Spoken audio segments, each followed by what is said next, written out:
Greetings, everyone, and welcome to the first of several special Halloween editions of Comic Book Wednesday here on the Multimedia Chronicles.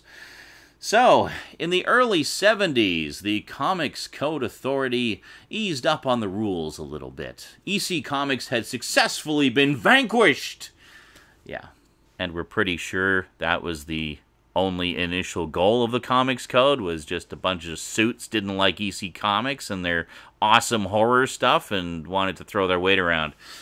Anyway, in the early 70s, the Comics Code finally eased up on the rules a little bit regarding horror comics and monsters and stuff like that. So Marvel wasted no time jumping on the bandwagon and put out a whole slew of horror-related comics all throughout the early 70s.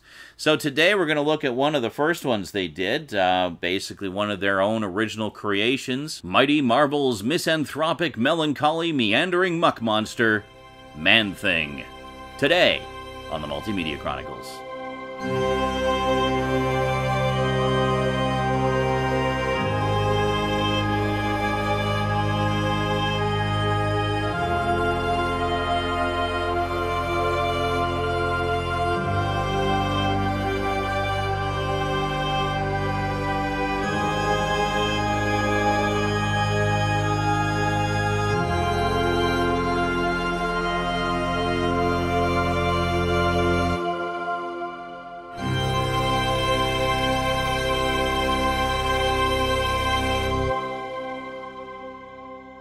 Welcome back. Alrighty, so let's kick things off by settling a long-standing debate amongst comic fans. A debate that is easily quelled by facts and dates and information. So, which came first? Marvel's Man-Thing or DC's Swamp Thing? Well, I've seen some people describe Man-Thing as Marvel's blatant ripoff of Swamp Thing, and some people describe Swamp Thing as DC's blatant ripoff of Man-Thing. Well, the truth is, Man-Thing came first. There you go. Done. Man-Thing first appeared in the premiere issue of Savage Tales, which was one of Marvel's black and white magazine-size comics. That was also the first black and white magazine appearance of Conan the Barbarian. Yeah, so that issue hit the newsstands in May of 1971. It wasn't until 2 months later, in House of Secrets number 92, that Swamp Thing first appeared, in July of 1971. Now, it gets even more interesting than that. Now, Man-Thing was kind of a co-creation of several people. It was Stan Lee and Roy Thomas came up with the original concept, and then Jerry Conway actually wrote that first story in Savage Tales, just kind of fleshing it out and telling the origin story of Man-Thing. Now, where it gets more interesting is Jerry Conway and Len Wein, creator of Swamp Thing, were actually roommates at the time. And, well, Len Wein was working on his own swamp creature idea, and Jerry apparently had politely asked, can you retool the origin a little bit? Because it seems kind of similar to the one that I'm working on. And he's like, no, it'll be fine, no worries. So, apparently there was some loose talk about possible legal action, about, Swamp Thing being too similar to Man-Thing. But Stan Lee basically said not to bother because once they both got past their respective origin stories, both characters veered off in pretty significantly different directions. They were actually very, very different. And to be fair, the origin story is pretty by-the-numbers comic book origin story anyway. Scientist doused with or injected with experimental chemicals, runs off into the swamp, interacts with the swamp and the chemicals and the body and makes a creature thing. Yeah, it's the old scientist gets doused with or injected with chemicals and gains superpowers story. Gee, never heard that one before. But wait, there's more. Where it gets even more interesting is Man-Thing's next appearance in Marvel Comics was a couple months later in Astonishing Tales number 12, which featured the adventures of Kazar. And it was a two-part story that spanned across issues 12 and 13. Now, issue 12 featured a retelling of Man-Thing's origin, written by Len Wein. And that same month, House of Secrets number 92, featuring the origin of Swamp Thing, debuted as well. So, yeah, I mean, one would have to be blind not to see the similarities in the origins and the kind of fishy nature of how one came about in relation to the other. But, as I said before, they both go off in pretty significantly different directions. So I think we can just take it as read that they both did their respective by-the-numbers origin story and then did their own thing from there. So after the two-part Khazar story, Man-Thing was moved over into a series called Adventure into Fear, or also known as just Fear. It's basically your standard horror anthology series. So Man-Thing originally debuted just kind of as one of the stories in the anthology that month, and then very quickly got expanded and expanded until it was essentially the central feature of it. So issue 10, which was the introduction of Man-Thing into that series, was written by Roy Thomas, and then Steve Gerber took over from issue 11 onward and basically became the guy to write Man-Thing for the majority of its classic run. Steve Gerber would stay with the character all through its Adventure into Fear run, which went from issues 11 to 19, and then through the entire run of the regular series of Man-Thing that followed, which ran for 22 issues, and there was 5 giant-size issues as well. He was also writing some other Marvel comics at the time, and occasionally Man-Thing would guest star in those comics as well. So just as we're talking about the series, and I'm kind of giving you some of my general thoughts and impressions, here's all the covers in chronological order as they appear in these two lovely collections of Man-Thing stories. Now, one of the big differences between Man-Thing and Swamp Thing is the minds of the respective title characters. Now, in Swamp Thing, when Alec Holland gets transformed, he still maintains his intelligence. He has his intellect. He has his mind. He's still him, just in the body of the Swamp Thing. With Man-Thing, however, when Ted Sallis gets turned into Man-Thing, he loses everything. He loses his consciousness. He loses his mind. He gets whispers of memories, but they never stay. He's not able to think, he's not able to reason, he has very rudimentary consciousness. He becomes almost entirely a creature driven by instinct. And more than anything else, Man-Thing is driven by emotion. Specifically, he's an empath, where he can sense the emotions of people, which is very important and something that is drawn on a lot over the course of the series, because different emotions have different effects on how Man-Thing reacts and what he does. Pleasant emotions, such as friendship, love, happiness, tend to have a very calming effect on Man-Thing, where he may not interact with the person experiencing those emotions at all. He might just kind of hang back and observe them for a while, and then until he loses interest and he goes off on his own. But more intense negative emotions, such as anger, hatred, fear, those actually cause the Man-Thing physical pain, and he interprets it as an attack. So in those cases, if he encounters someone experiencing those types of emotions, he might actually attack them or try to kill them. The big one of those, of course, is fear. Now, the natural reaction, someone sees Man-Thing lumbering out of the swamp, he's a terrifying-looking creature. So, I mean, the natural reaction for most people will likely be fear. So, of course, the irony there is you feel afraid he's going to attack you. Whereas if you're not afraid, he won't attack you. But the natural compulsion is to be afraid, because this thing is hideous and huge and terrifying looking. So fear has a particularly interesting effect on the Man-Thing. Not only will it elicit an aggressive response from him, but his body also, as a natural defense, secretes some kind of acidic substance, where if he grabs you while you're feeling fear, it will actually burn you, to the point where it will actually cause you to burst into flames, and he won't let go until you are a cinder.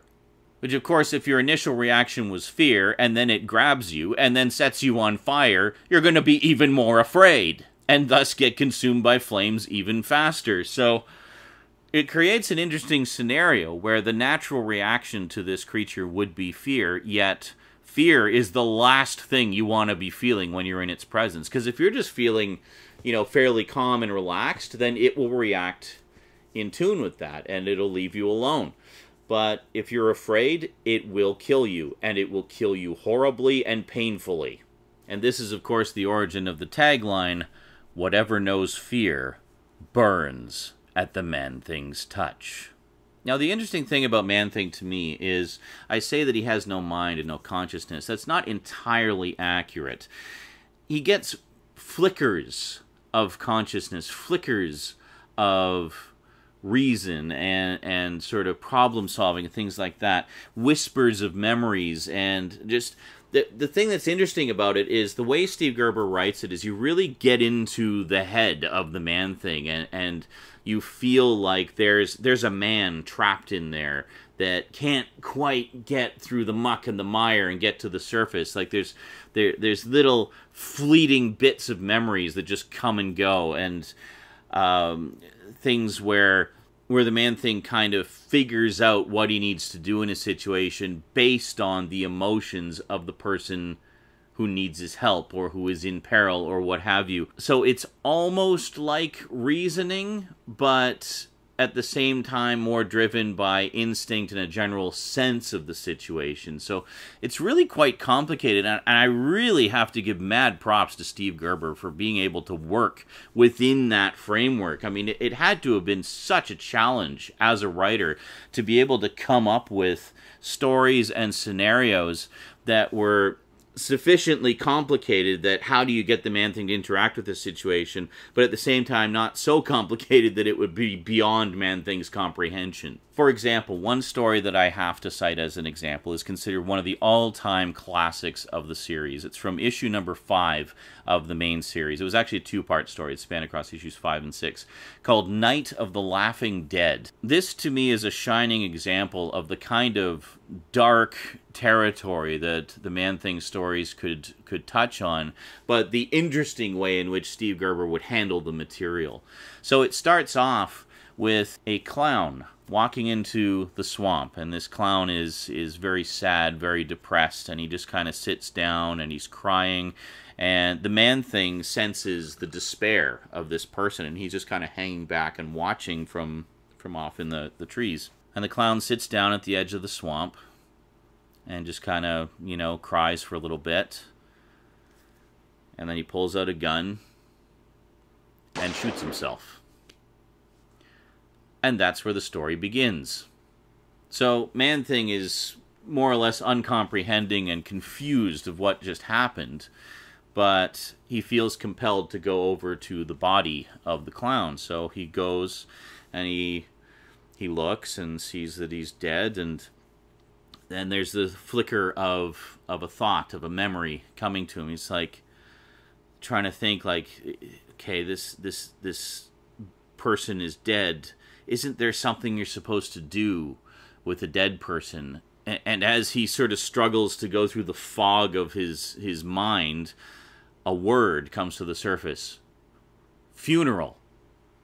We're supposed to bury a dead body and kind of have a little ceremony. So he picks up the clown and starts to go off into the swamp.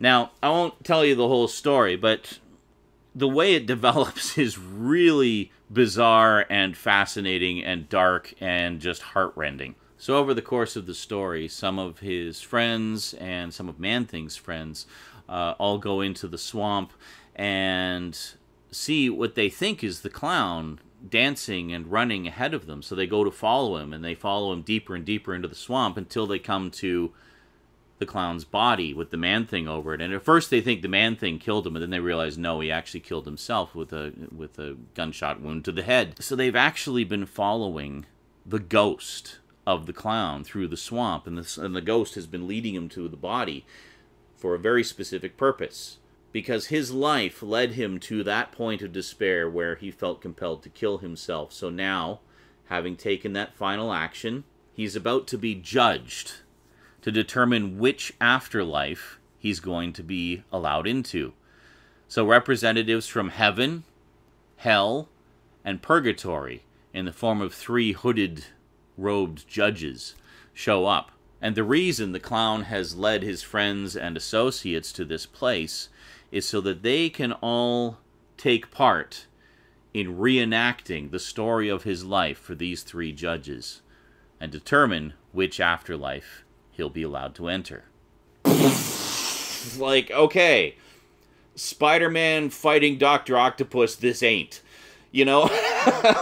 Like, this is so deep and philosophical and head-blowy for a kid's comic, you know?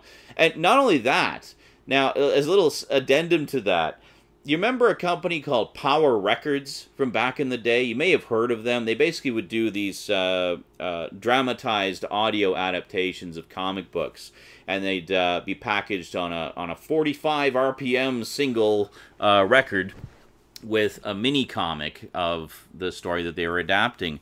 Well, in the mid-70s, they did a bunch of adaptations of the various monster comics that Marvel was doing, and one of the ones that they did was a Man-Thing comic.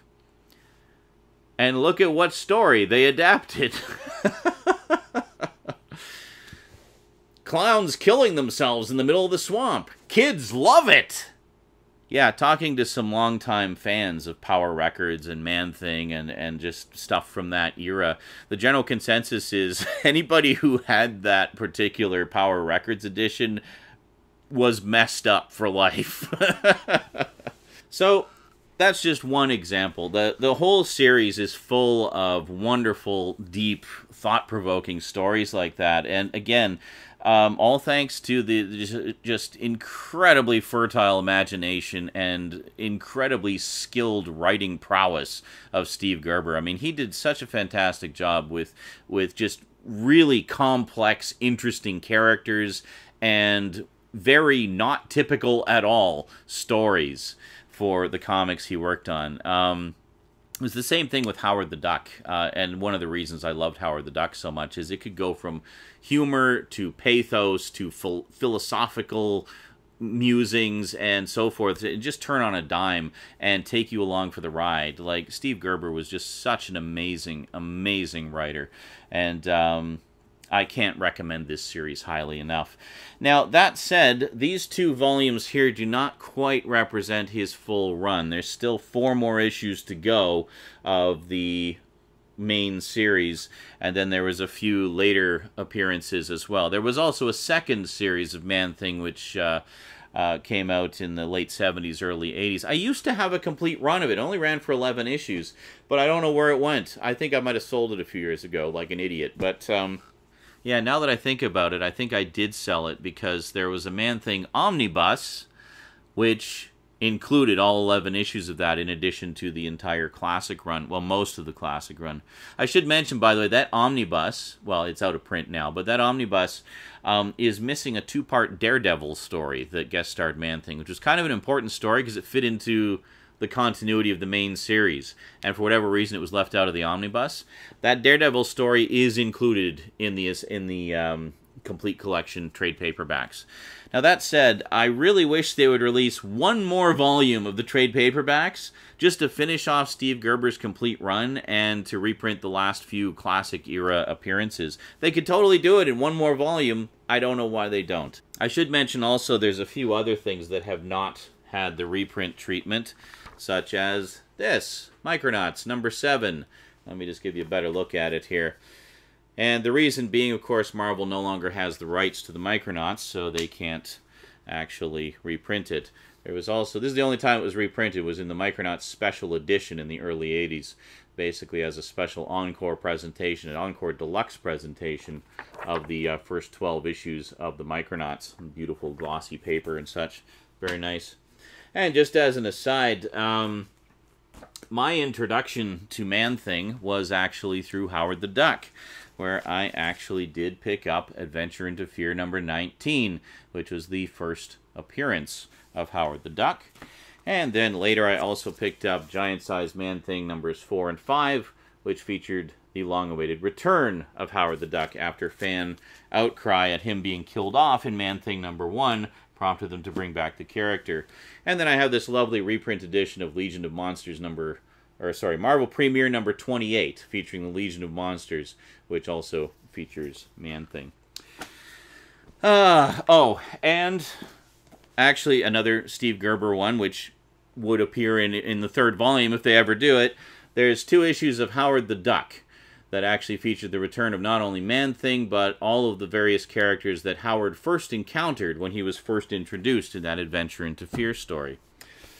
So, there's a lot of stuff out there, and Steve Gerber's final contribution to the Man-Thing universe was a 3-part miniseries called The Infernal Man-Thing, which I think may have actually been published posthumously, because it was written not too long before he passed away. I still need to pick that one up. I definitely want to, because that's his final bow with the character that made him so well known. So, long and the short of it, I've really had a blast reading these early Man-Thing stories. I had never read any of them before, other than what I had in those 3 that I picked up to tie in with Howard the Duck.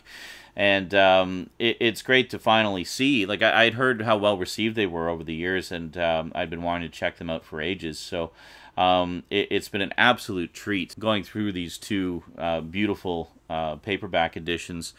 And yeah, so if you're looking for some early 70s Marvel horror that maybe isn't just the big 3 monsters, the Dracula, Wolfman, or Werewolf, and Frankenstein ones, definitely check out Man-Thing. It's good stuff. Alrighty, that is it from me to you for now. So until next time, thanks for watching. Big thanks to my Patreon sponsors, and sayonara.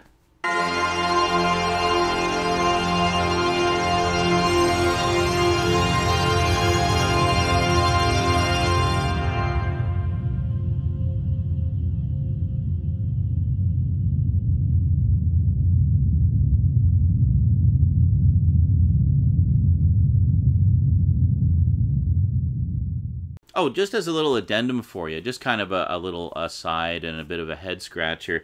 Now, of course, for these reprint editions, all of the color is redone. And for the most part, they do a very good job, and they keep it quite accurate to the original source material.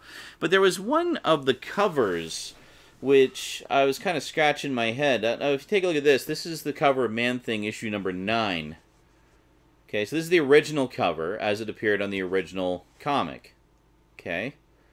Now here's the version that's in the reprint editions. This goes for the Omnibus and the trade paperback, and basically every reprint, every color reprint ever. See, so we just switch back and forth a couple of times.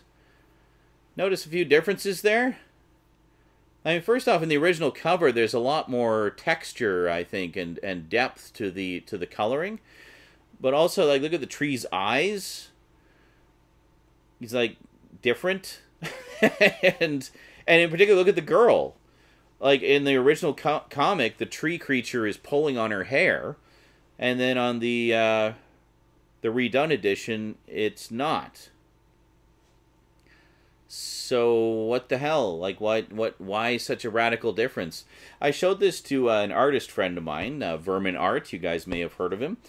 And he was of the opinion that the recolored version isn't just recolored, but is in fact redrawn, like traced, and portions of it have been redrawn from scratch. Which is really strange, because the vast majority of covers and interior art that I've looked at and compared, it matches up almost perfectly. So I don't know. I don't know. But I've noticed this a few times when I've looked at original covers versus the reprint versions, that the recoloring isn't always terribly accurate, and that's kind of annoying. Especially since when you look at the original artwork, there's all this beautiful texture and detail and, I don't know, personality to the way that it's done. I mean, the coloring is as much a part of the art and an art as the drawing itself. And I don't know, purists may feel that the whole idea of recoloring these classic comics is kind of going against maintaining the artistic integrity. And I think it's fine as long as they are very, very careful to maintain the same texture and shading and subtleties of the original coloring. Because I find that in some of the recolored versions, it's almost like they take shortcuts, and a lot of that, subtle texturing is lost in the translation. And this, unfortunately, is a rather extreme example of that. Not most of them aren't that bad, but anyway, just wanted to show that to you. And sort of encourage your own thoughts on the subject. Alrighty, see you next time. And yes, we'll talk about the movie a little later today as well. Mighty Marvel's... Yeah.